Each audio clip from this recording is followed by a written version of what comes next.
पुस्तक केवल पुस्तक है, पुस करती है, धक्का देती उस दिशा में, पुस्तक है, पुस्तक नहीं।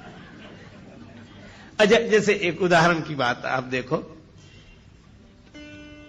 किताब में लिखा है आपको मुंबई शहर से कहीं किसी दूसरे शहर में रेलगाड़ी से यात्रा करनी है, और रेलगाड़ियों का वर्णन जिस किताब में है वो रेलवे टाइम टेबल आपके हाथ लग गया है ना। अब उसमें सभी रेलगाड़ियों का वर्णन है, उसमें सभी रेलगाड़ियां हैं और उसमें कोई भी रेलगाड़ी नहीं, हो ही नहीं सकती उसमें रेलगाड़ी है ही नहीं। लेकिन जिसमें रेलगाड़ी है नहीं, पता रेलगाड़ी का उसी से लगता है जिसमें नहीं है। अब कोई सोचे कि किताब मिल गई है, अब रेल पकड़ने की क्या जरूरत, सब रेलें हैं इसमें। तो किताब लिए बैठा रहेगा, बताता तो रहेगा, पर वो पहुंच कहीं नहीं पाएगा। पर उस किताब को लेकर जो यात्रा कर चुका हो उससे पूछो, तो वह सही जगह का पता बताएगा। उस स्टेशन से यह गाड़ी मिलेगी, ऐसे टिकट लेना पड़ेगा, ऐसे बैठना पड़ेगा। तो यह किताब में नहीं लिखा है, यह वह बताएगा। पर बैठोगे आप उसी ट्रेन में जो आपने किताब में पढ़ी थी। तो जैसे ग्रंथ के साथ गुरु की आवश्यकता है, अनुभवी पुरुष की आवश्यकता है। जैसे कोई भोजन बनाने की कला विधि किताब में पढ़ ले और वो सोचे कि बस इतनी देर पानी को गर्म करे तब दाल डाले उसमें, मान लो उसमें 15 मिनट लिखा हो और आग ही न जल रही हो और घड़ी देखकर कोई दाल डाल दे, पानी गर्म क्या कुनकुना भी नहीं हुआ था। अब कहे भाई किताब में लिखा था। अच्छा, या इतनी आग तेज हो कि वो 15-10 मिनट में ही खौलने लगे पानी, हम 15 मिनट का इंतजार करें क्योंकि किताब में लिखा है। इसीलिए अनुभवी की आवश्यकता है। बिन गुरु होय कि ज्ञान, ज्ञान की होय विराग बिन। ग्रंथों का मर्म समझने के लिए भी गुरुजनों की शरण में जाना चाहिए। यह परंपरा है और यह परंपरा अनुभवी पुरुषों की है। ये कोई नासमझ लोगों की बनाई हुई व्यवस्था नहीं है। अच्छा, वैसे भी देखो, मैं ब्रह्म हूं यह पढ़कर जान लेने के बाद भी जब तक गुरुदेव के द्वारा नहीं सुनते कि तत्त्वमसि त्वं ब्रह्म हो, तब तक वह ब्रह्मानुभूति होती नहीं है। इसलिए हमारे गुरुदेव भगवान कहते थे, जब तक आत्म लखे नहीं कोई सुखी न होई, और बिन सदगुरु के लखा न जावे भेष पंथ हो कोई। बिन गुरु होई कि ज्ञान हो नहीं सकता। इसीलिए हनुमान जी के चरित्र से यह शिक्षा लेनी चाहिए कि हनुमान जी तो इतने बड़े ज्ञानी। अच्छा, जहां गुरु जी के पास गए वहां तो वो बचपन में ही पहुंच गए थे, बाल समय रवि भक्ष लियो। लेकिन हनुमान जी जानते हैं कि वह एक छलांग थी और जीवन में जो घटता है वो किसी छलांग से नहीं, उसकी व्यवस्था है। उसके आधार पर परंपरा का पालन करना चाहिए, परंपरा नहीं तोड़नी चाहिए। हनुमान जी सोचते वो बचपना था, पर व्यवस्था तो यह है। इसीलिए वे सूर्य भगवान की शरण में गए और विधिवत प्रार्थना की कि मैं आपका शिष्य होना चाहता हूं, मुझे मंत्र दो, मुझे ज्ञान दो, मैं आपका शिष्य हूं, बनना चाहता हूं। सूर्य भगवान ने सोचा कि केवल मंत्र देना होता तब तो कोई बात नहीं, पर ये तो पढ़ने के लिए रहेगा। सूर्य भगवान ने सोचा कि इस बालक को पहले भी कभी देखा है, कौन है ये? अरे याद आया, ये वही है जो बचपन में एक बार आया था। सूर्य भगवान ने सोचा ऐसे विद्यार्थी को पास रखना ठीक नहीं है, पढ़ते पढ़ते कब भूख लगावे।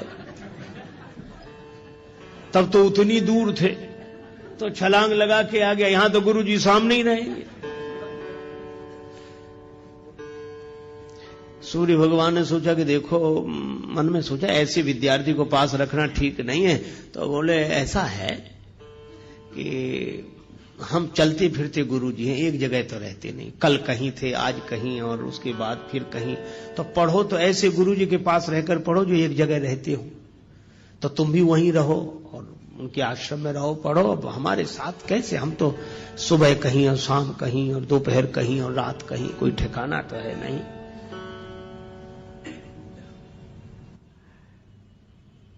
हनुमान जी बोले पढ़ेंगे तो आप सही। अनन्य निष्ठा जो थी, पढ़े।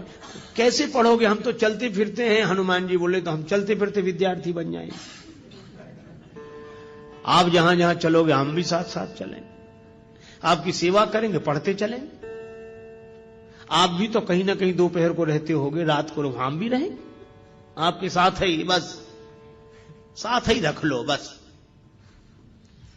सूर्य भगवान ने सोचा यह विद्यार्थी विचित्र, गले ही पड़ गए। तो सूर्य भगवान ने कहा कि हमारे साथ रहोगे तो भी पढ़ नहीं सकोगे। क्यों? हमारे पीछे पीछे चलोगे तो हमारी पीठ तुम्हारी तरफ होगी, और हमारे आगे आगे चलोगे तो तुम्हारी पीठ हमारी तरफ होगी, तो पढ़ाई कैसे होगी? गुरु शिष्य तो आमने सामने बैठे तब ना पढ़ाई हो। हनुमान जी बोले हाँ यह बात जरूर है।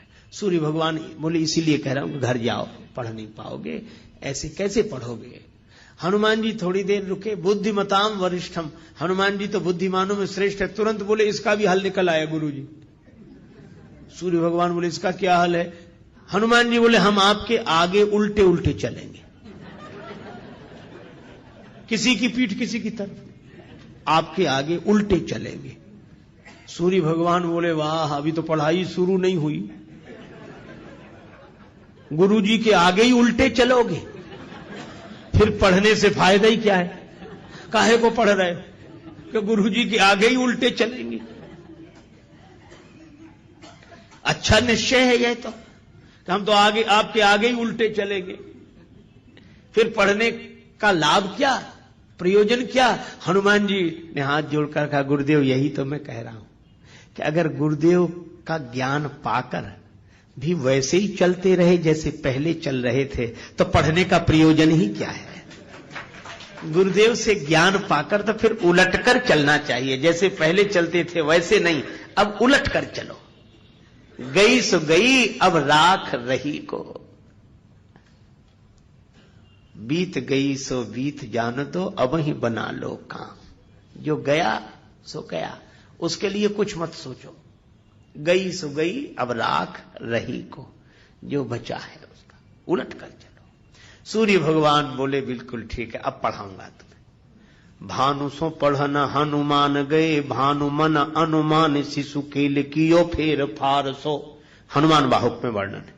भानु सो पढ़न हनुमान गए, भानु मन अनुमान, सूर्य भगवान ने मन में अनुमान करके शिशु केल, बालकों के खेल की तरह फेर फार सब बदल अदल बदल कर दिया।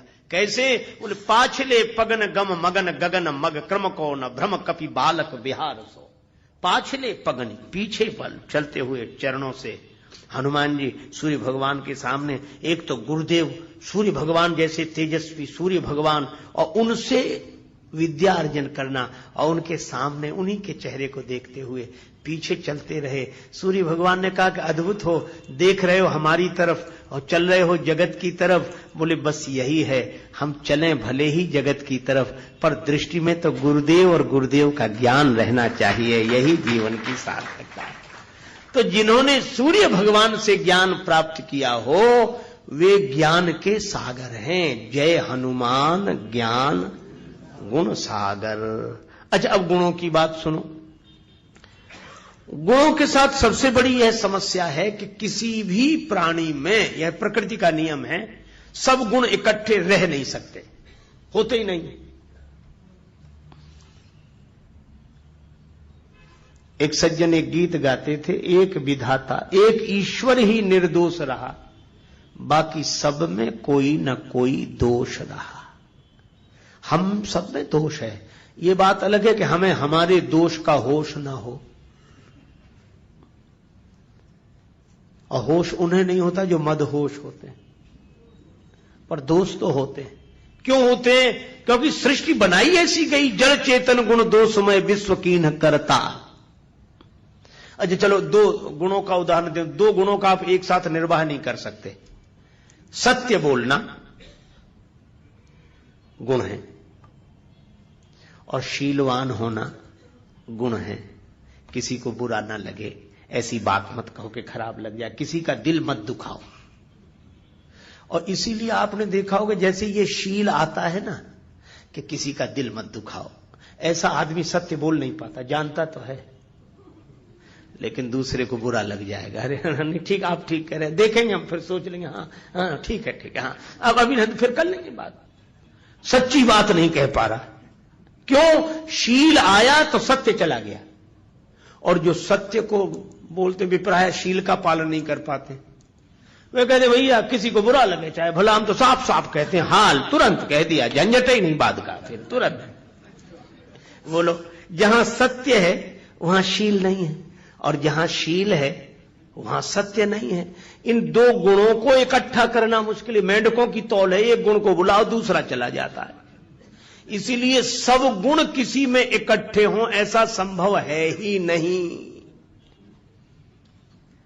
गुण दोषमयी सृष्टि है, सब में गुण है, सब में। ये बात अलग है, किसी में गुण ज्यादा है दोष कम है, किसी में दोष ज्यादा है गुण कम है, पर यह होगा ही। पर हनुमान जी में दोष नहीं है, गुण ही गुण है।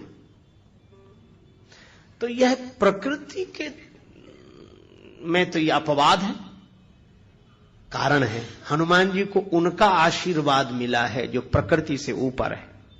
प्रकृति जिनके हाथ में, जो प्रकृति के हाथ में होते हैं उनमें गुण दोष दोनों होते हैं, लेकिन प्रकृति से ऊपर जो है उनका हाथ जिनके माथ पर होता है उनमें गुण ही गुण होते हैं, दोष नहीं होते हैं। तो हनुमान जी में गुण आए कब से? केवल एक बात कह के चर्चा को विराम। गुण आए कब से? हनुमान जी जब गए, रावण का वध हो गया तो जानकी माता को संदेश देने गए। दूरी ही ते प्रणाम कपि कीन्हा, रघुपति दूत जानकी चीन्हा। दूर से हनुमान जी ने प्रणाम किया, जानकी माता ने देख लिया कि हनुमान जी को। हनुमान जी ने कहा माता राम जी की जय जयकार हो रही, उन्होंने रावण आदि राक्षसों पर विजय श्री प्राप्त कर ली, माता आप मुक्त हो गई। जानकी माता के आंखों से खुशी के आंसू बरसने लगे। श्री जानकी माता बोली, का देऊं तो ही त्रैलोक के महा कपि किमपि नहीं बानी समा। हनुमान इस शुभ संवाद के बदले में मैं तुम्हें क्या दूं? मेरे पास कुछ नहीं है, मैं तुम्हारी ऋणिया रहूंगी, ऋणी हूं। हनुमान जी बोले मां ऐसा मत कहो, मां के पास सब कुछ होता है पर मेरे पास तो कुछ नहीं, आशीर्वाद दो मां। बेटे का सबसे बड़ा धन तो मां का आशीर्वाद है। तो जानकी माता ने कहा कि अगर आशीर्वाद की बात है तो बेटा हनुमान मैं यही कह रही हूं, क्या सुन सुत सदगुण सकल तव हृदय बसहु हनुमंत, सानुकूल कौशलपति रहई समेत अनंत। हनुमान सारे सदगुण तुम्हारे भीतर निवास करें। प्रकृति भी मौन हो गई जब जानकी माता ने आशीर्वाद दे दिया, तो हम क्या करें? इसलिए हनुमान जी में कोई दोष नहीं, गुण ही गुण। जय हनुमान ज्ञान गुण सागर, और हनुमान है इसलिए ज्ञान गुण सागर हुए हैं। हनुमान का अर्थ जिसने अपने मान का हनन कर दिया हो, जो अभिमान रहित हो। ज्ञान और गुणों के सागर होने के बाद भी जो अभिमान रहित हैं, उन हनुमान जी महाराज की जय हो, जय हो, जय हो। ऐसा कहते हुए तुलसीदास जी महाराज ने हनुमान चालीसा आरंभ किया। हम लोग हनुमान चालीसा की कथा कह सुन रहे हैं। इसका फल क्या है? जो यह पढ़े हनुमान चालीसा, होई सिद्धि साखी गौरी सा।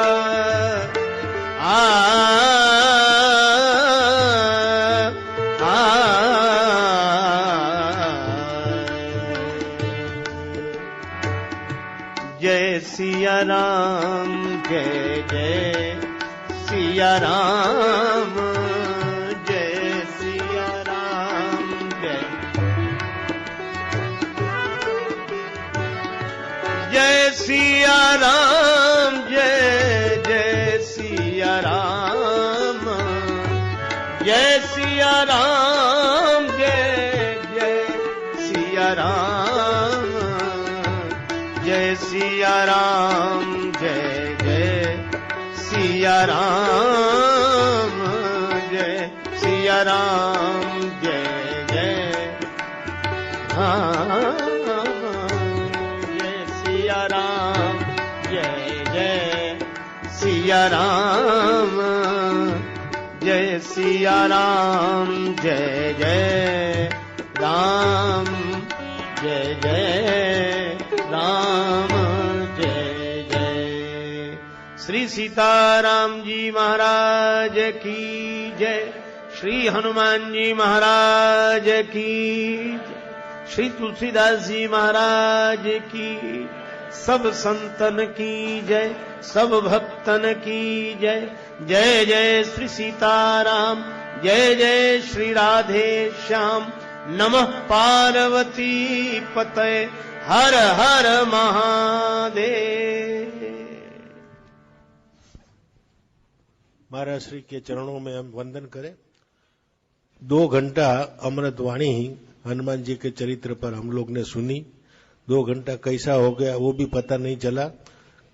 कल फिर से यही कार्यक्रम 5:30 से 7:30 और 4 दिन हमें सुनना है। लोगों को आप बताइए कि ऐसी अद्भुत कथा होती है तो जरूर उसका लाभ लेवे सब। फिर से महाराज श्री के चरणों में वंदन करें। ओम पूर्णमदः पूर्णमिदं पूर्णात् पूर्णमुदच्यते पूर्णस्य पूर्णमादाय पूर्णमेवावशिष्यते। ओम शांति शांति शांति। हरि ओम।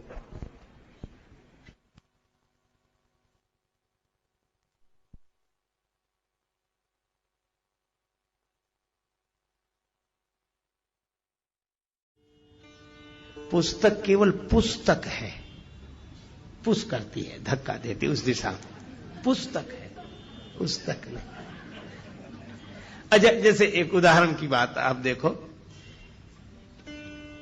किताब में लिखा है आपको मुंबई शहर से कहीं किसी दूसरे शहर में रेलगाड़ी से यात्रा करनी है, और रेलगाड़ियों का वर्णन जिस किताब में है वो रेलवे टाइम टेबल आपके हाथ लग गया है ना। अब उसमें सभी रेलगाड़ियों का वर्णन है, उसमें सभी रेलगाड़ियां हैं और उसमें कोई भी रेलगाड़ी नहीं, हो ही नहीं सकती उसमें रेलगाड़ी है ही नहीं। लेकिन जिसमें रेलगाड़ी है नहीं, पता रेलगाड़ी का उसी से लगता है जिसमें नहीं है। और कोई सोचे कि किताब मिल गई है, अब रेल पकड़ने की क्या जरूरत, सब रेलें हैं इसमें। तो किताब लिए बैठा रहेगा, बताता तो रहेगा, पर वो पहुंच कहीं नहीं पाएगा। पर उस किताब को लेकर जो यात्रा कर चुका हो उससे पूछो तो वह सही जगह का पता बताएगा। उस स्टेशन से यह गाड़ी मिलेगी, ऐसे टिकट लेना पड़ेगा, ऐसे बैठना पड़ेगा। तो यह किताब में नहीं लिखा है, यह वह बताएगा। पर बैठोगे आप उसी ट्रेन में जो आपने किताब में पढ़ी थी,